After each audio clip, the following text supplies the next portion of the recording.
So, Peg, we know that personal branding, telling your story is very important these days.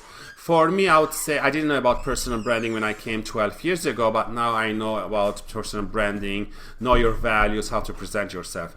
From in that sense, is there any strategy or any framework that you can tell to the audience how to use their personal branding? Well, I just say the first thing you have to know is you got to understand yourself, Yeah, what you value. The one thing that is consistent through any piece of a network is you. yeah, So how you define yourself, how you understand yourself, is very important to that, and how you articulate it is very important to that as well. One of the big tips in actually doing it is also to get someone you trust to read it, hear it, yeah, and give you a sense of whether it's true and it is authentic and not kind of beyond the realm of possibility in terms of who you are not. But in terms of frameworks, you can certainly look at you know what do you value, what energizes you, mm, what how do you work, like what when do you see your best self?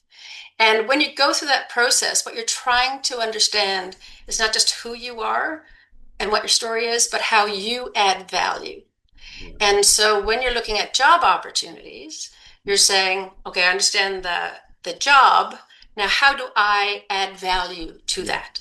hmm, That's where knowing yourself and being able to articulate your brand is very important in terms of how you can make the connection between the two, the job, the role, the company, and you and your values and your work style.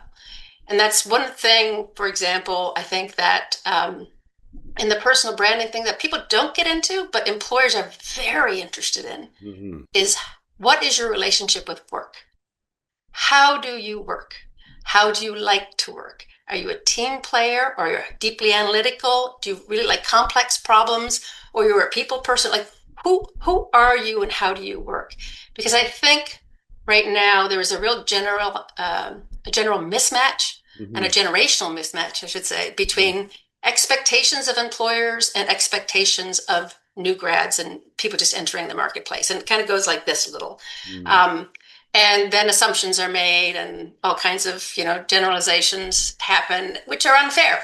yeah, So it is helpful if an employer can get a sense of how you work and how you like to work upfront. yeah. So I think that's a good thing to have in your personal brand. And you can share at events that you go, you can share in your cover letter, you can share in your LinkedIn account. It has to be consistent all across. Absolutely has to be consistent in you can't hide anywhere. Yeah, So make sure that it is consistent, but also uh, like it needs to be authentic and it needs to be you yeah. for sure, but it doesn't need to be all of you. Hmm, It can, like, so there is a little bit of an edit process that goes on. I mean, if you like to walk barefoot through fields, great, have at it. I'm not sure what that has to do with the job yeah, or how you present yourself professionally. You may have you might want to present yourself differently in other forms, but for the job, understand what's relevant. yeah. Those are important tips. Thank you, Peg. Again, for the audience watching or listening, if you have any other tips in terms of personal branding, you can leave them below. And tune in next time for another question with Peg.